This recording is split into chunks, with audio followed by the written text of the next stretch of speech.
Cache-Maniacs.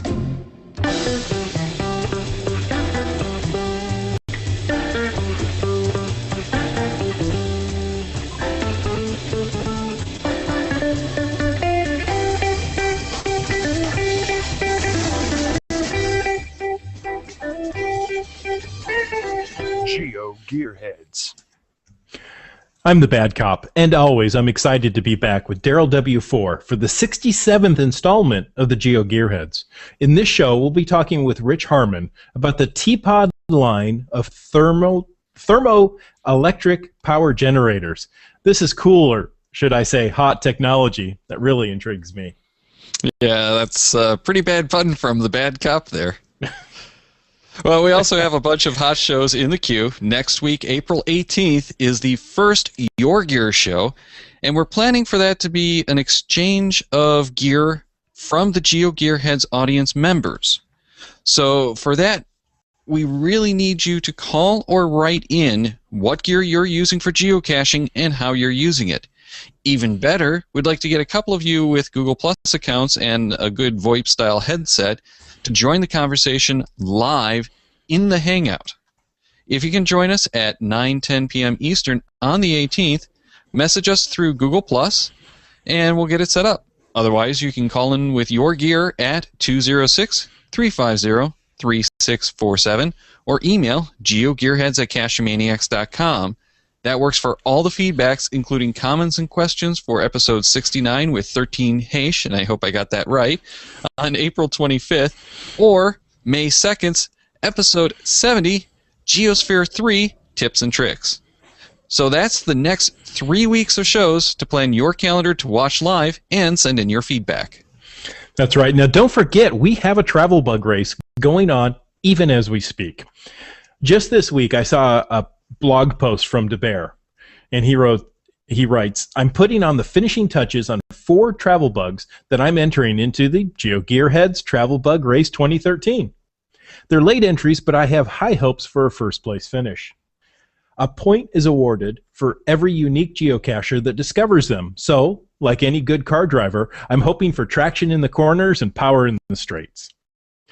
These particular bugs are themed after the Top Gear TV show in the UK. There's also one in the US, but this one's themed after the host in the UK, Jeremy Clarkson, Richard Hammond, James May, and their tame racing driver, the Stig.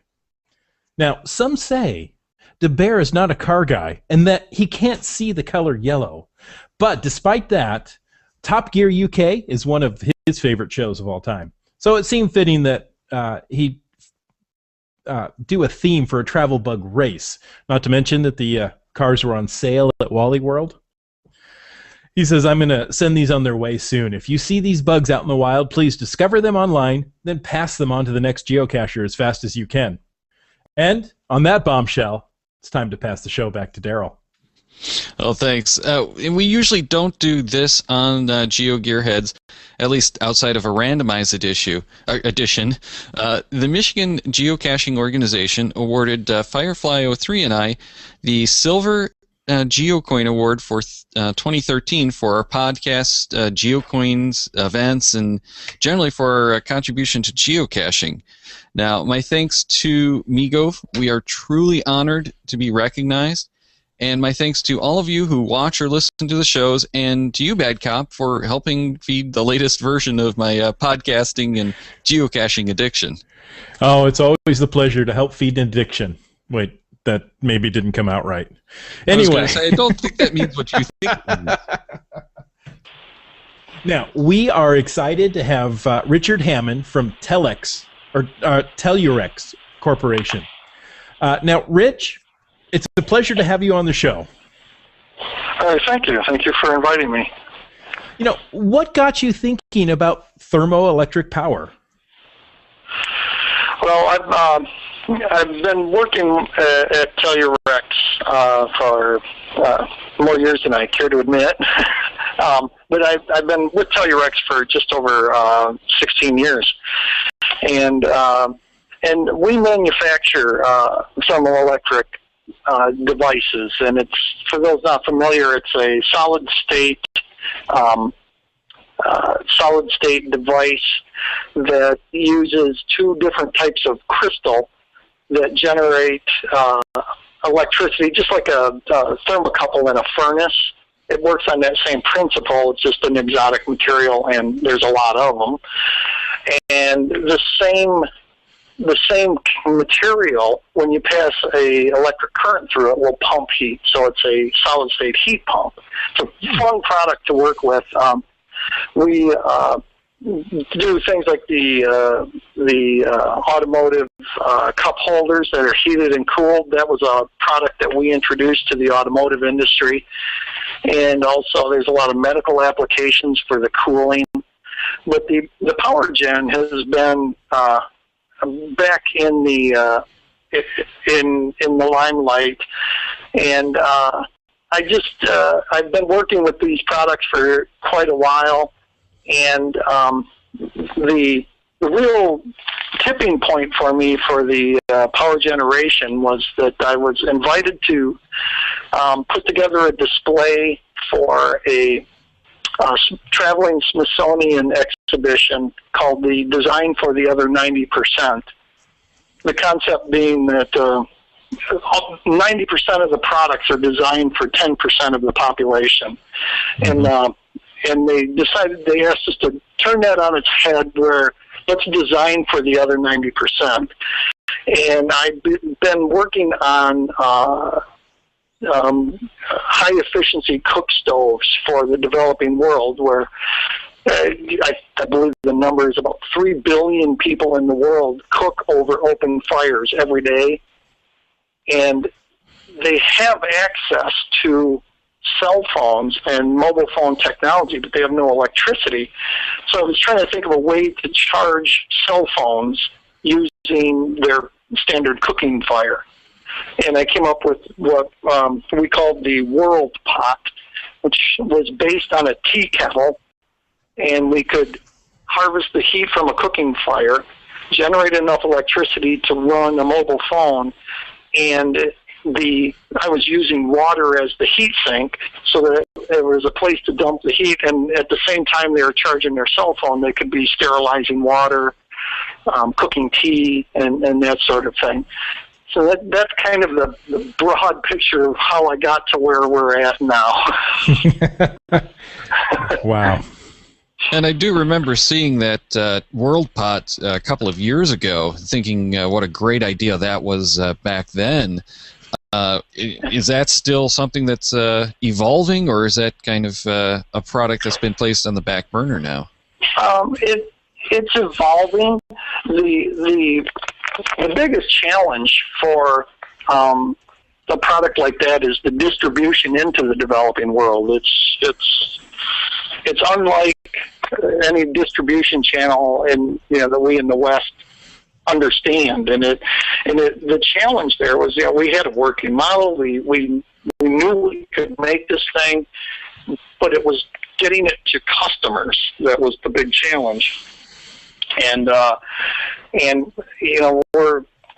a designer, and that was just outside of our capabilities. So we were looking for a partner that would help us with we were looking for a distribution channel, and I actually traveled to Africa and to Dakar, Senegal, to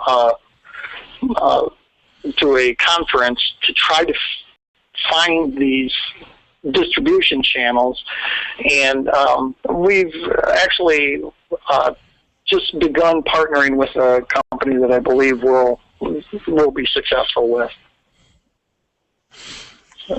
Well, excellent. I look forward to hearing more about that, because that does seem like a really great idea.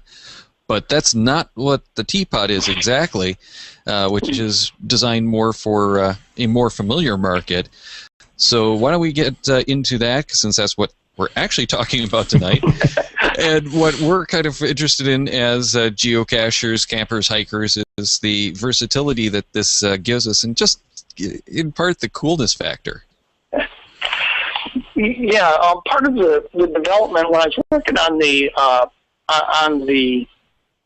mobile phone charging for the developing world, became acutely aware of what is called lighting poverty in the developing world, or they need lighting, and the amount of money that the poorest in the world spend on the fuel for lighting, they spend 20% of the total money spent for fuel, and they get 1/1000th of the illumination per dollar.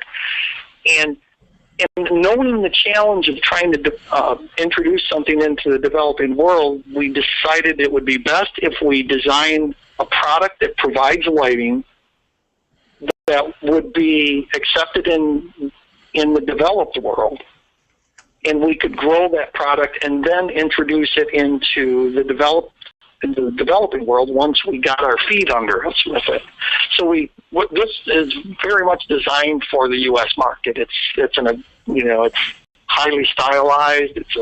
It's very robust. It's definitely a Western product, but we really have our eyes on the horizon of delivering this into the developing world. Well, the tPod 1 is the first of these products that you're actually looking to ship, and that was actually done largely in part through the Kickstarter project, which was very successful with 1,342 backers. Yeah, that was one of those when synchronicity, when everything comes together. We were working on the design for this for the tPod 1, working around the concept of building a lighting utility device, and I had the idea we're going to make it in the U.S. We need to make it a U.S. product, and we were trying to figure out, okay, how are we going to fund this thing? And at the same time, Kickstarter was just blowing up in the news, and it was just, wow, let's give this a shot. So we built our story around, what our efforts were going to be in introducing this product, and I think from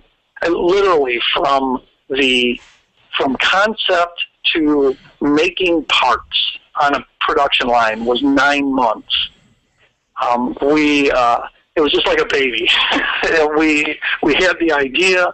We kind of had our arms around what we wanted to build, and we designed a Kickstarter campaign, got the Kickstarter launched, and we got really great press. We got good attention on Kickstarter, and we were about 20 days into the 30-day campaign when we crested our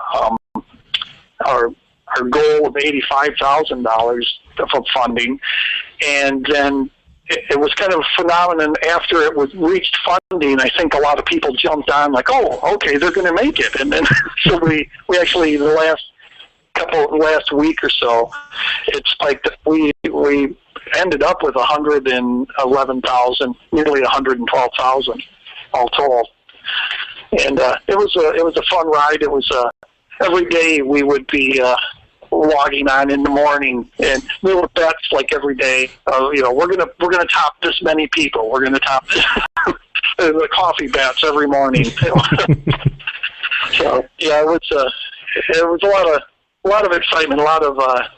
It was very exciting. It was a lot of fun. Yeah, that does seem to be the case with a lot of the Kickstarter projects too, where you get the people a little hesitant to back a product until they think it's going to actually, get somewhere, and then they're willing to jump on and make sure that they do it. But the cool thing about Kickstarter is, if it doesn't make its funding goal, you're not really committing to anything anyway. Yeah. Everybody's kind of held harmless. It's just been just you don't make it. But the one interesting thing, the thing that I found most useful about Kickstarter, aside from the fundraising, was it's like a worldwide focus group. In the old days when you came out with a product, you'd get about 20 people in a room, show them the product, and they would talk about it. What Kickstarter enables is the whole world sees this product, And these are savvy folks that are on Kickstarter, and they have insight, and all the feedback you get, and suggestions, and the questions they ask that help you direct where your design is going. It was great. We had like a 30-day focus group that was worldwide. Nice. And those are people that are truly interested in your product and what you're trying to produce. So it's not just random people. Yeah, it was a great experience. It was. We learned so much, and it was just a fun experience. Nice. Well, let's actually get into the actual tPod 1, and this is just a nice little desktop kind of fixture to take a tea candle and create power. Yeah, we've, I always explain to people it's about size and weight of a soup can. It comes in at just above 12 ounces, and it's about the size of a soup can. It's very, very similar to that size and weight.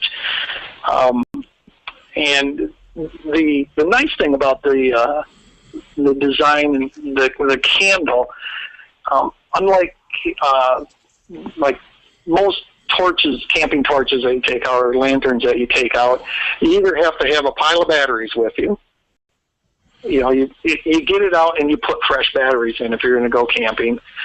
And so there's all these batteries. All the time you're buying these batteries. Or if you take one of the fuel devices, you either have the propane or you have that white gas, which is terrible to, it's expensive and it's flammable and it's dangerous. And, you've got a pocket full of candles. You can, the candles are food safe.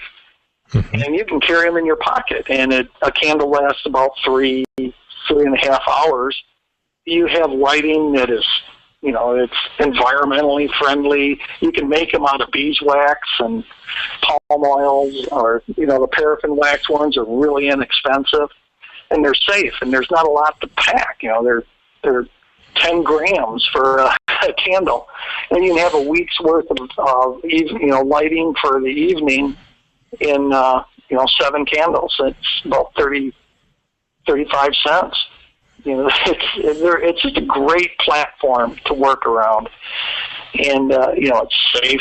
And while the thing is running, it's got a heat sink. It's running. It's hot, but it's about like hot cup of coffee hot. I've got one running in front of me right now, and I'm hanging. I'm holding onto it by the heat sink. It's it gets warm, but not terribly hot. You tip it over, it self-extinguishes, and the candles don't. The paraffin won't sustain a fire. If the wick goes out, the paraffin cools, and it's a great, safe product. Now, for those of us kind of geeky gearhead kind of people, it does a 1/4 watt output, which really by itself isn't enough to charge most cell phones. So it's designed more for that light than it is for a charging device, correct? Yes. In the development of this, it was specifically targeted for lighting. It was targeting the need for lighting at where electricity is either denied, or power outages, or when you're camping you're off grid, or if someone is denied grid by the storms. And so lighting is just something that people need. The comfort of lighting is just it's one of the basic human needs. So we designed it so that the candle is the energy source, and we just balanced everything to the amount of energy that's released by the candle. And then we designed the lamp, sourced a lamp that would match the energy source very well. We're also developing a kind of a battery, a companion battery pack that can be trickle charged by the tPod 1. I always liken it to a bucket brigade, where putting electrons in a battery. We're trickle charging that battery, and then you can take that and plug your mobile phone or your USB device into that, and it will dump the electricity in at the right voltage and current level. There's not a lot of, all told, the burning of one candle, you get about, maybe 700 milliwatt hours of energy. And that, through efficiency losses, you're not going to fully charge a cell phone. But in an emergency situation, if your phone is dead, you can wake it up with the tPod and make an emergency phone call. And, you get some, a fair amount of talk time and text time, and you can turn your GPS on, text out your location, and that's really what you need in an emergency. Exactly. And I love the idea of, having it not only for camping, but for emergencies. Say you're, in the South getting hit by a hurricane, you've lost power for an extended period of time. A couple of tea candles will get you that power to keep that cell phone up and running, or that light at night. I love it. Yeah. We were about 2 weeks away from launch when Hurricane Sandy hit the East Coast. And we just didn't have product to send out there, but we had a few prototypes. And one of our product champions, a guy that's out on on the East Coast, we sent one to him, and he was without power, and he was talking about he tried reading using a flashlight, and he says, it's impossible. You're trying to hold the flashlight, and you try reading by candle, and you can't do it. And you fire this thing up, and it lights up a whole table. You can cook by the light of it. It's significantly more light than the candle that is the power source. It's probably 20 times the light from a candle. Well, let's get back to talking about that tPod 1 kit, which, if I'm correct, you can actually place a pre-order for that now? Oh, no, we're in production. We have inventory of the product. It's available at, do you mind me plugging the website here? No, please. Yes, certainly. It's at buytpod.com. It's BUITPOD. And the tPod portion stands for Tellurix Power on Demand. And that power on demand element is unlike solar, where you have to charge it. You have to charge it hours before you need to use it. This, you need light. You light a candle, put it on there a couple minutes, and you've got light. And you've got 3.5 hours. So it's a power on demand rather than power when Mother Nature lets you have it. Yeah, and this is a $69 kit at this point, correct? Yes. And the kit gets you starter quantity, 20 tea candles. We got a nice silicone molded mobility tray, and essentially it keeps the wax from spilling all over your stuff, and it locks onto the tPod, so it's all unit, and it comes with the lamp head and a really nice kit bag. Good heavy duty canvas with the embroidered logo, and it's a nice product. It's a nice design. Yeah, it definitely looks like a cool toy for us tech heads, at least. But we'll have links to the tPod in the show notes, so don't worry about trying to remember that. Anyone who's looking to get one, just head over to our show notes and you can browse right to the tPod one and place your order. But one question I had is, it's actually noted that you want to use the paraffin wax candle, so I would imagine that means the like scented or soy candles probably would cause some issues. We've done some testing. Soy candles, it's about wick diameter. Some soy candles work, and some don't. And some soy candles, the size of the candle is different than what the standard tea candle is. They can be made by soy candles. There's a company in Canada called, oh, shoot. They're going to kill me. I can't remember the name right now. But they've actually developed a soy-based candle for the tPod, because they wanted to use soy rather than the paraffin. And beeswax, the beeswax candles work. They burn quite hot, and but they work as well. But what is commonly available is the paraffin. We kind of designed around that paraffin candle because, again, with that eye towards the developing world, paraffin is pretty much ubiquitous. You can get that anywhere. Sure. And they can make their own candles. So that's kind of that eye towards the, that long-term goal is the developing world. Yeah, and if you can find the link to that soy-based producer of candles, we can include that in the show notes for anyone interested. I believe it's Island Naturals, but I will get that to you. All right. And now the one that I think most of us are probably more interested in is the tPod 5, which was kind of announced, but it's going through a redesign right now.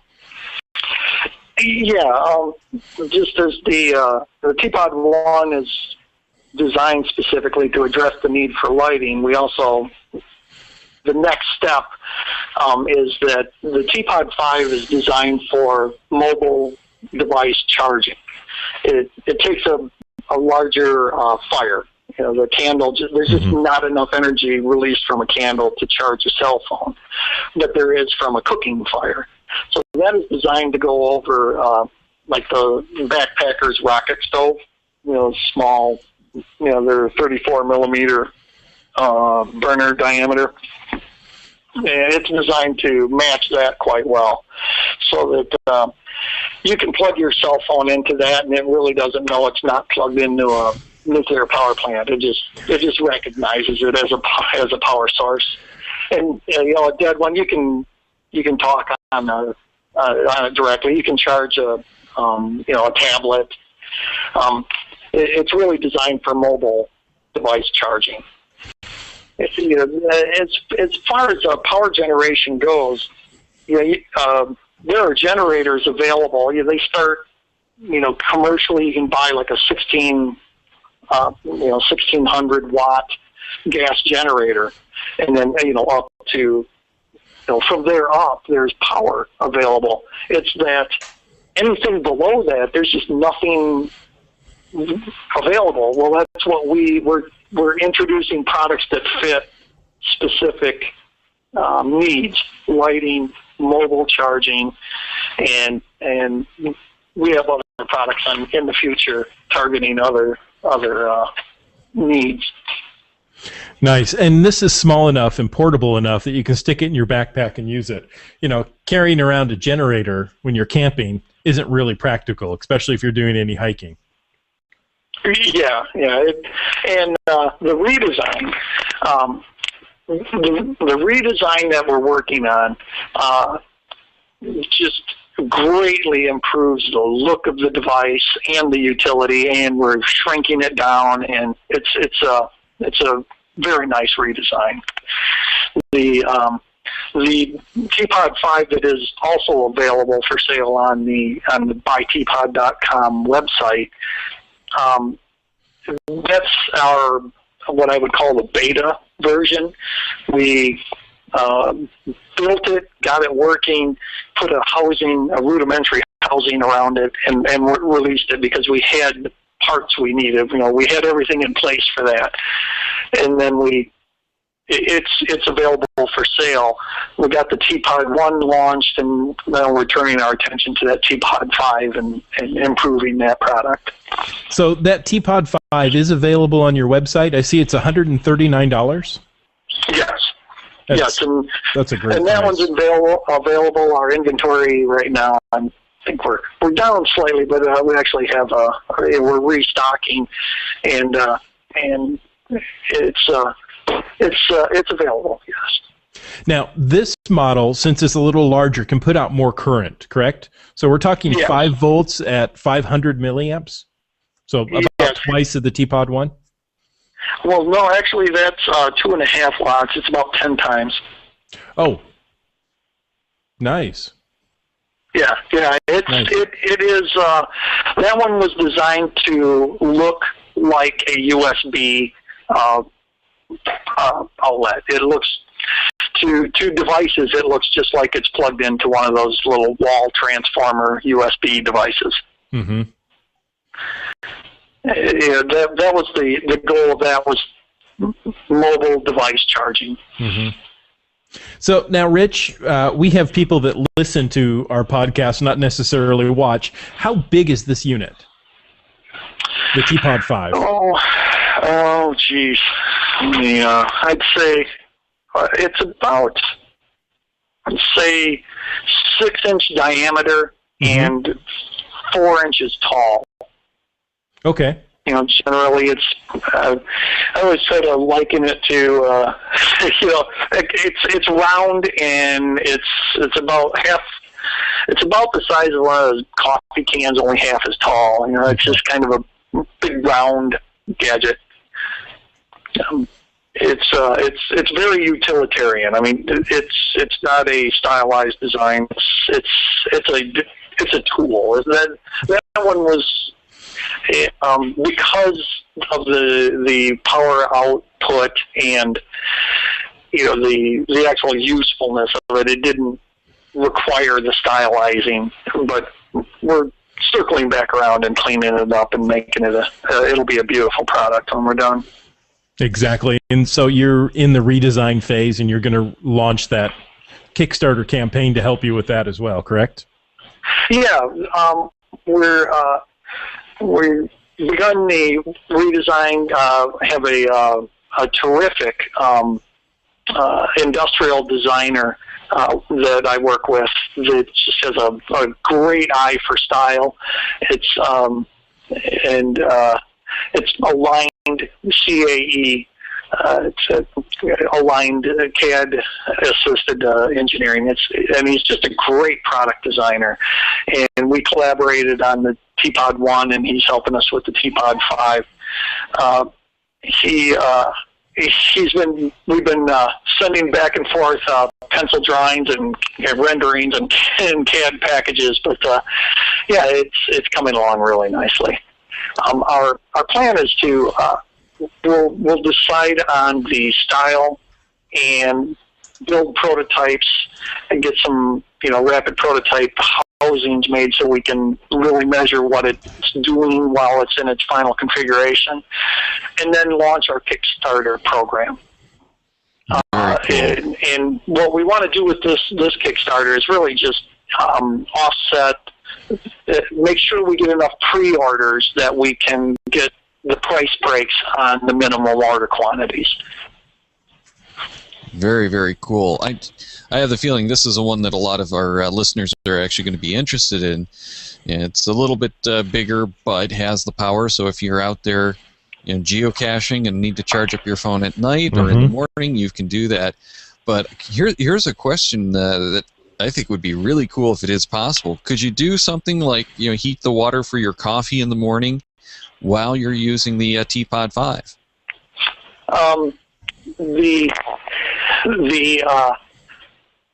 The redesign is going to be a greatly enhanced package as well. This thing is just going to be fantastic. It's going to be a kit that it'll be an emergency kit. If a storm blows in, you grab this briefcase-looking thing, and it's got everything you need to survive. Very cool. Yeah, it's going to be fantastic. This is going to be the way that we're accessorizing and working with this. It's going to be fantastic. The thing about using it as a cooking device, like heat up your coffee while you generate electricity. The thermal electrics are a thermal resistance. That's kind of how they work. They're terrible, terrible for thermal conductivity, but they have good electrical conductivity, which is a unique characteristic. So they actually get in the way of cooking. If you catch my drift, they're thermal resistance. It's like having an insulator between your fire and what you want to heat. So it's kind of counterproductive. But we're addressing that with this next kit. Well, I'll look forward to that redesign then. And do you have a rough idea of when that Kickstarter campaign might kick off? If everything goes well, if everything goes well, I think we'll probably be submitting it to Kickstarter, say 4 to 6 weeks. And then there's some iteration as you work with the Kickstarter people, getting verbiage right and filling it out. So I would expect 6 to 8 weeks. If all goes well, I'm terribly optimistic. I always tell people I'm naive and bold. I like that. So, yeah, I'll make that claim, and it might be 3 months. So we can pretty much expect that we can make our backing pledge during the summer's camping hiking season, but that we won't actually get it until probably long after this hiking camping season is over. I'm really, really hoping to have it ready for hunting season in Michigan, the October-November timeframe. I really have to have product available then. So everything's got to kind of fit. I have an end date. It's just that the start date keeps slipping as I'm involved in other things. Well, I'll tell you, at the end of April, 1st of May, I'm going to start thoroughly scouring Kickstarter to find this. Well, I'm really hoping that I'm ready. We're in good shape. I have a lot of my pieces in place. We just need to get the campaign up and running. It's a challenge. There's a lot that goes into that, and balancing all of the pledge levels and gifts, and taking into consideration your fulfillment, shipping, and it was a learning experience. I can imagine. But if tPod 1 is any indicator, you're going to do a great job. Thank you. We're very pleased with how this product has turned out. It kind of surpassed our expectations. It's just a very, very slick product. Mm-hmm. I carry it around. I show everybody, and everybody I act like it's the first time I saw it whenever I'm running. They're like, you're so excited. Exactly. Nice. Now, do you have any other? Well, we talked a little bit about deploying this into the developing world.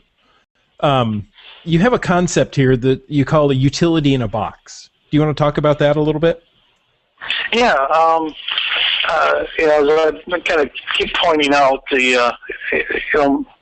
my long-term goal is to address the energy poverty in the developing world, and starting with lighting.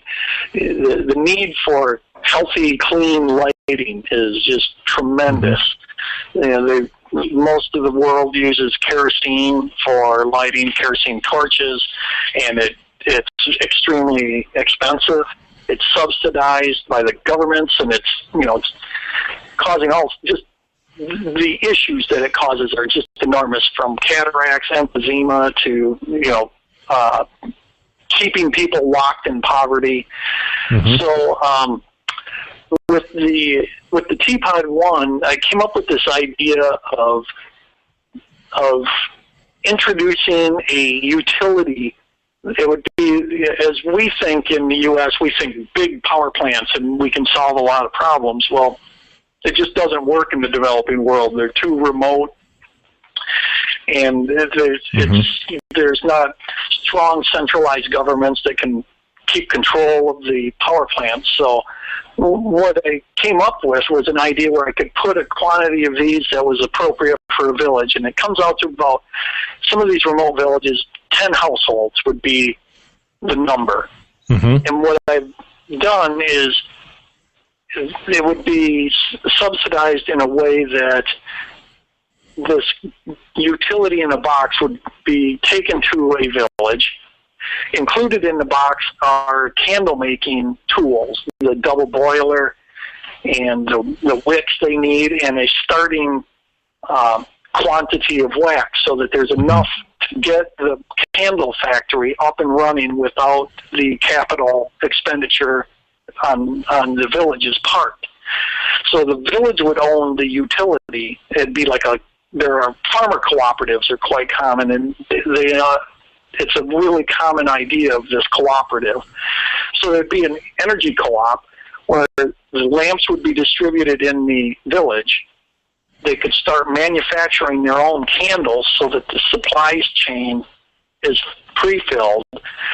The village, the people with the tPods could purchase the candles from the utility so that they would have an income stream to buy wax and wicks and materials they need to continue sourcing that. And what it would do is displace the burning of the kerosene. And, we get a comparable light for 3 grams an hour of paraffin that is 60 grams of kerosene. So we would reduce that environmental impact, clean up the atmosphere inside the homes. It's much safer. As I said before, you tip it over, the candle goes out. It's not a big deal. There's people are burned, villages, wildfires break out from kerosene lanterns. Children are burned. Children accidentally drink the kerosene because they're always repurposing soda bottles, and they put kerosene in it, and someone accidentally drinks it. So if we can get these boxes placed in a village, it's a distributed energy source, and it has an income stream built into it, then they can take that income, keep filling the supply chain, and any excess, any profits above that can go towards buying irrigation systems, pumps, larger generator devices. They could buy a tPod 5, and then it just gets them off of that kerosene cycle. Yeah. I don't talk about it much, but I spent several years in Equatorial Africa, so I know exactly what you're talking about. And you don't realize that the sun sets exactly at 6 o'clock every day. And it goes quick. Within 5 minutes, it goes from light to dark. And school kids, they're done. They can't study. You can't study by a firelight. It's too unpredictable. And they don't have lighting in their house. So this is perfect. The utility in a box concept, I absolutely love. Yeah, I've deployed. I've got my first utility in a box. I deployed to Malawi, Africa. There is a small village that a U.S. aid worker, the USAID worker that I met. I live in northern Michigan, and this USAID worker is from Traverse City, Michigan, and our paths crossed, and we got talking, and she was going to Malawi, and I said, I have just the thing for you. Come by my office, and I set her up with a suitcase, a rolling suitcase, the candle factory, the wax, put 10 tPods in there, zipped it up, and put stickers all over it, and she took it and distributed it in the village that she was working with, and it was just greatly received. They're just astounded. It's the most amazing thing that they see, and she is since she's now in Uganda, and I did not get a chance to meet with her. She was only home for a short while and went off to Uganda. So I'm waiting for her to return from Uganda so we can get a good report on how things went. Fantastic. Yeah, it really sounds like a great program, and these are cool utilities for us geocachers, hikers, campers, hunters, all that kind of stuff. And we'll definitely have the links to the tPod 1 and 5 in our show notes, so anyone who's interested can check those out. Rich, it has been such a pleasure to talk to you. I'm more excited about the tPod now than I was before the show, and I didn't think that was even possible. Well, thank you for having me. It's been fun. Well, thank you for. I always take any opportunity to talk about the tPod. Like I said, every time I light this thing up, it's like the first time I saw it. It's like, this thing is really cool. I can't believe I was involved in this. It definitely seems like such a great little toy, if nothing else, that I just want to have one to, have on the counter here at home and play with every so often. Well, we're having ice storms right now here in Michigan, and I have one burning just because I expect the power to go off any moment. Well, hopefully it doesn't, and thank you again for joining us. It's been a real treat to get to know a little bit behind the tPod and how it came to be. All right, well, thank you for having me. Thanks again. Now, remember for next week's show to share your geocaching gear for the next edition of the GeoGearHeads. Check the Cachemaniacs website at cachemaniacs.com for more on the GeoGearHeads, including show notes for this and all of our episodes. We love hearing from our listeners, so please leave us feedback by calling 206-350-3647, by emailing geogearheads at cachemaniacs.com, or through social media. Your support helps keep the Cachemaniacs shows coming. Please make a PayPal donation through the link on our website to support the Cachemaniacs shows. GeoGearHeads is produced by Chris Offenauer and Daryl Wattenberg. This show is copyright 2013 by Daryl Wattenberg. All rights reserved.